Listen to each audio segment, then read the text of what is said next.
பால் கொள்முதலை உயர்த்தி வழங்க இன்னைக்கு பல ஆண்டுகளா போராடிட்டு வரோம். 40 ஆண்டுகளா அதுக்கு உண்டான ஒரு முன்னோட்டமே கிடையாது.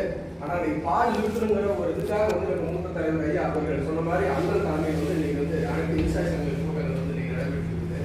இந்த கூட்டத்தில் நீங்க எடுக்கிற முடிவுக்கு அனைத்து விவசாய சங்கத்துக்கு வராதையும் ஆதரவு கொடுக்கணும்.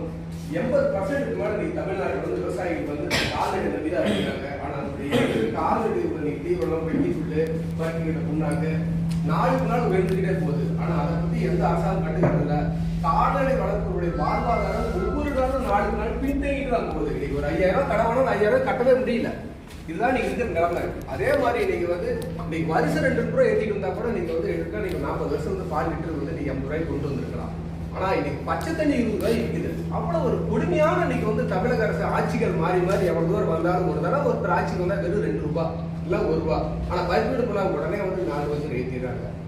பால் கொள்முதல் விலை இன்னைக்கு உற்பத்தி செய்யற செலவுகளை கணக்கிட்டு 50% லாபம் ஈட்டி தமிழக அரசு வழங்கினால் மட்டும்தான் கால்நடை வளர்ப்பவருடைய வாழ்வாதாரம் கொஞ்சம் வளர்ச்சிக்கு வாய்ப்பு இருக்கும். தமிழக அரசு இதை கண்டுகொள்ளாத இருக்கிறதுனால ஒவ்வொரு நாடும் நம்ம கீழே போயிட்டு இருக்கிறோம்.